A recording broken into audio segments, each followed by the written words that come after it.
नया move Nifty bank में अब तभी आएगा जब हम 533 के क्लस्टर के ऊपर सस्टेन कर जाएंगे। आशीष, बहुत बढ़िया। ये है निफ्टी बैंक का अप्रोच।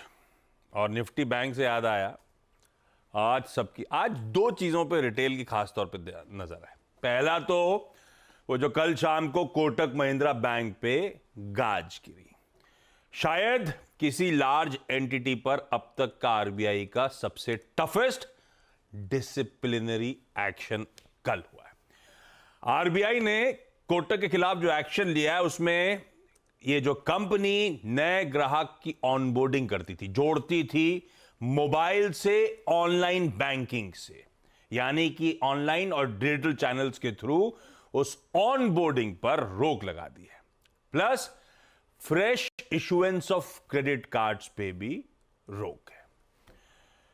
ये कह रहे हैं यानी कि रेगुलेटर की सीरियस डेफिशिएंसीज और नॉन कंप्लायंस ऑब्जर्व करी गई थी इसके आईटी सिस्टम्स में, और रिपीट फेलियर्स हुए थे उसे एड्रेस करने के लिए। 2022-2023 में सेंट्रल बैंक के आईटी एग्जामिनेशन में सिग्निफिकेंट कंसर्न्स थ्रो अप करे थे, पर इन्होंने रेक्टिफाई नहीं करा।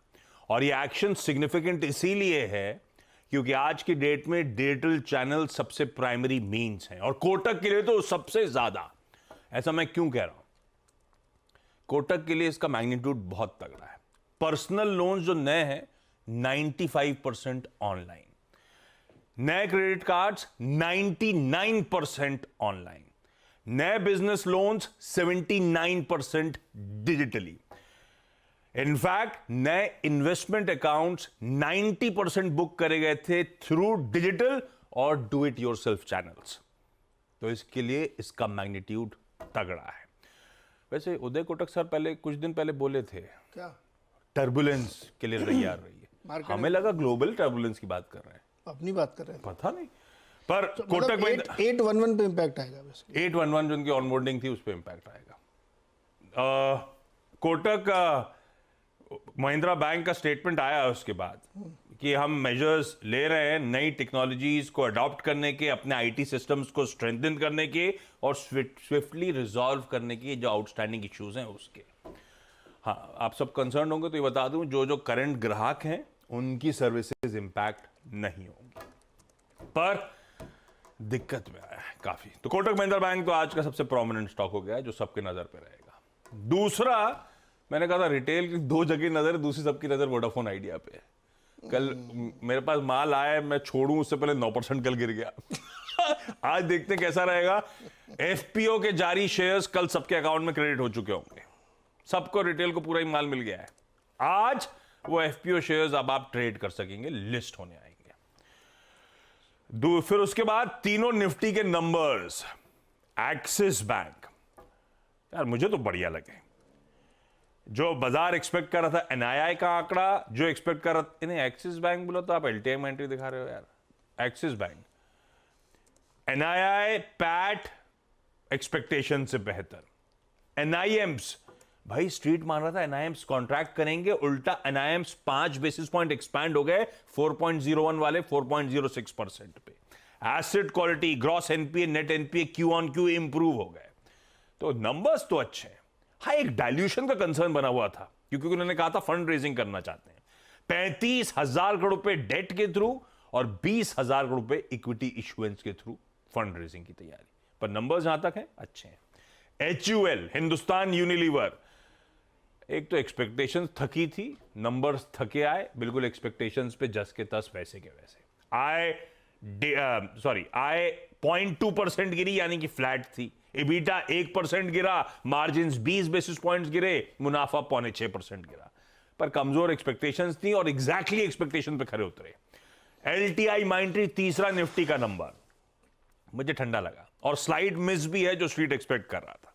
आय 1.5% के करीब गिरी, इबिट उसके सामने 5.5% गिरा, मार्जिन 70 बेसिस पॉइंट्स गिरे। गिरने की एक्सपेक्टेशंस थी गिरने की, लेकिन 25-30 बेसिस पॉइंट गिरने की बात थी, 70 गिर गए। और मुनाफा 6%, क्यू ऑन क्यू बोल रहा हूं, गिर गया। इसके बाद आइए बाकी नंबर्स। दालमिया भारत ऑपरेशनली कमजोर, आय तो 10% बढ़ी, पर इबीटा 8% गिरा, मार्जिन्स 290 बेसिस पॉइंट्स गिरे। सिंजीन इंटरनेशनल आय 8% गिरी, पर उसके सामने मार्जिन्स 300 बेसिस पॉइंट्स बढ़े। देखना होगा अब ये स्टॉक कैसे रिएक्ट करेगा।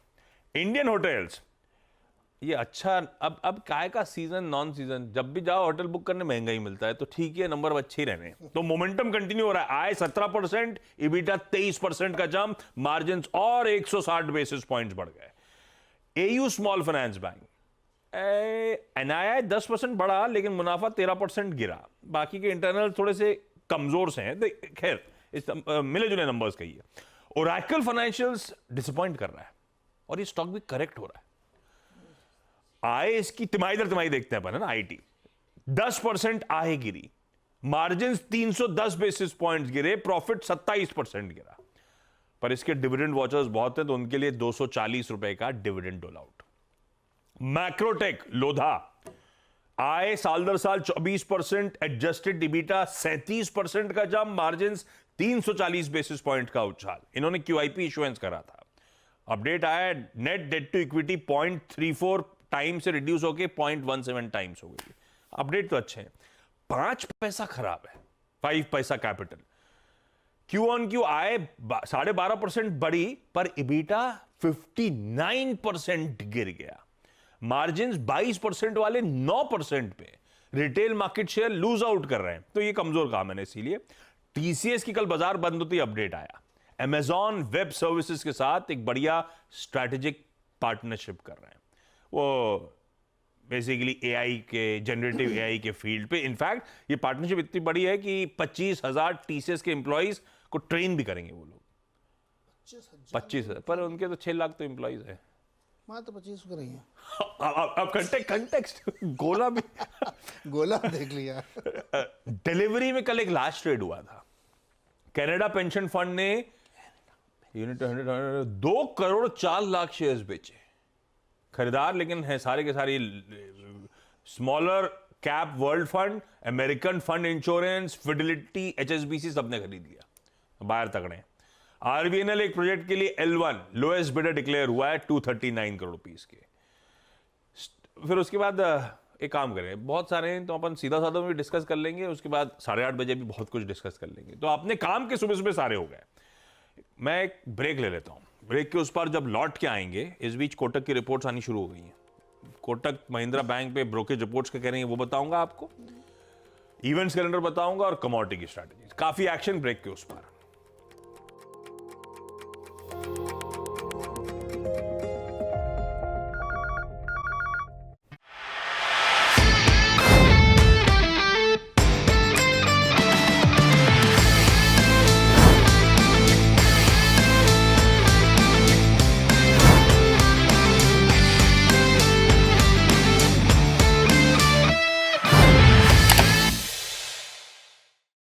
बता दें कि मनी कंट्रोल पर दिए गए विचार एक्सपर्ट्स के अपने निजी विचार होते हैं।